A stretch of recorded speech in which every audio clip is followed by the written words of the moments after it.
J-1 avant le choc Toulouse-Toulon en finale du top 14. Dernier portrait de circonscription à 2 jours du scrutin. Journée portes ouvertes au Lido. 26 finales de championnat, 18 boucliers de Brennus. Le palmarès du Stade toulousain donne le vertige. Impressionnant, rouge et noir qui, quelles que soient les époques, banalisent l'exceptionnel.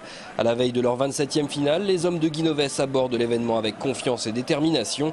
Clermontois et Toulonnais font même du Stade toulousain leur favori logique.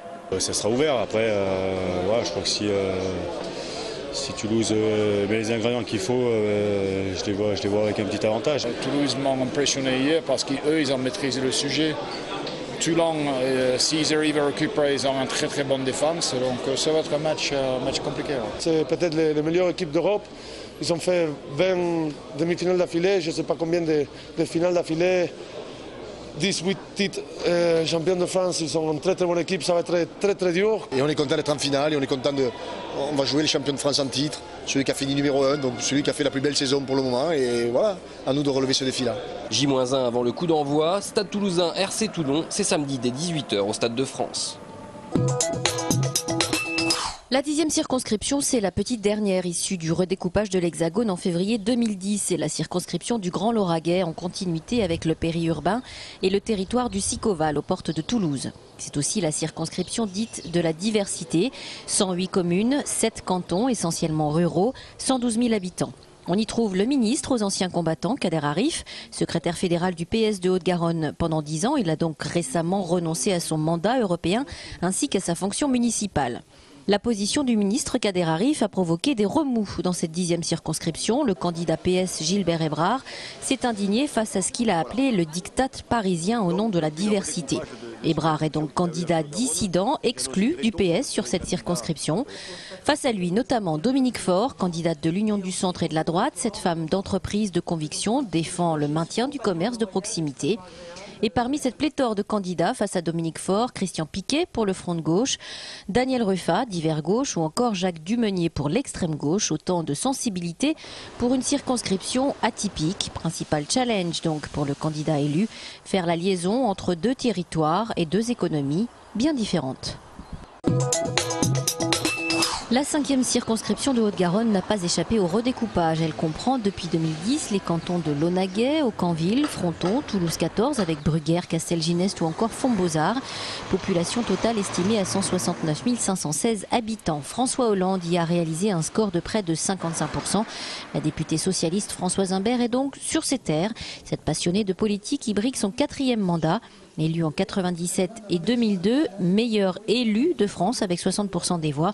Ces 3 derniers mandats consécutifs, elle les a passés sur le terrain, impliquée dans un travail d'opposition à la politique de droite et ne cache pas son amertume en termes de bilan. Quand on défend le service public, on voit le démantèlement des services publics. Quand on voit et notamment l'école, c'est vrai qu'on a vu le nombre d'enseignants diminuer, on voit la précarité s'installer de plus en plus, donc ce sont des résultats qui ne sont pas satisfaisants du tout. Et parmi les thèmes que la candidate socialiste défend, la jeunesse, thème porté par le candidat Hollande. Françoise Imbert n'envisage pas de ne pas être au second tour dimanche et compte bien battre une nouvelle fois son principal opposant, l'UMP Grégoire Carnero, qui soutient pour sa part les valeurs du logement, du travail et de la famille. Au total, ils sont 13 candidats à briguer la 5e circonscription de Haute-Garonne. À qui portera-t-elle chance ? À 22 ans, Olivier Fernandez est le plus jeune apiculteur de France. Aux côtés des membres de l'association apiculteurs de Midi-Pyrénées, il pousse aujourd'hui un cri d'alarme contre les pesticides.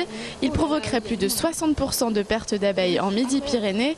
Les apiculteurs ont donc profité des législatives pour se faire entendre auprès des politiques. On est arrivé au bout un petit peu de ce que nous on pouvait faire les apiculteurs et maintenant on a vraiment besoin qu'il y ait un signal fort du monde politique qui appuie les revendications des apiculteurs, à savoir la première, interdire tous ces pesticides neurotoxiques qui vont attaquer le système nerveux de l'abeille et qui vont la tuer ou l'empêcher de retourner à sa ruche. Comme lors des élections présidentielles, les apiculteurs de la région ont distribué des questionnaires aux candidats en course pour les législatives.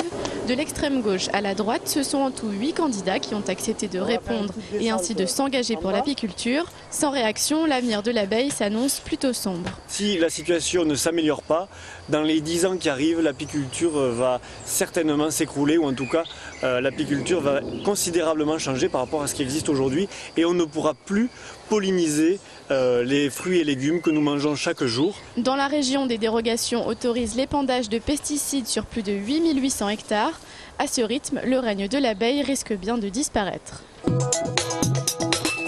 Le mouvement de grève des brancardiers de l'hôpital des enfants est reconduit jusqu'à vendredi prochain inclus. Sur les 14 personnes que constitue le service, 11 sont en grève. Ils dénoncent une forte souffrance au travail liée à l'explosion de l'activité. 96% d'augmentation des courses en 6 ans. Pourtant, selon les syndicats, les moyens budgétaires ont été réduits. Les vélos sont désormais les bienvenus dans les trams. Aucun supplément au prix du billet ne sera demandé, mais la cohabitation 2 roues rame est soumise à condition. Elle ne peut avoir lieu pendant les heures de pointe, de 7 à 9h, puis de 16 à 19h. L'accès doit également s'effectuer au niveau de la porte arrière par rapport au sens de la marche. Passer pour un cycliste averti pour épater collègues et amis, c'est désormais possible, sans même avoir à transpirer. De toutes les tailles, en kit ou musical, tous les vélos sont à la fête, place de l'Europe, et les enfants aussi. Il y a la vitesse surtout que j'aime. J'aime bien aussi me balader surtout. S'il y a des bulles qui sortent, ça veut dire qu'il y a un trou. Et on a fait les premiers secours aussi. Ah si, j'ai appris qu'il faut attendre avant de traverser la route. À l'initiative de la Maison du Vélo, plus de 600 élèves de CE2 à CM2 de tout le Grand Toulouse ont pu mesurer l'écart entre savoir pédaler et savoir-faire du vélo.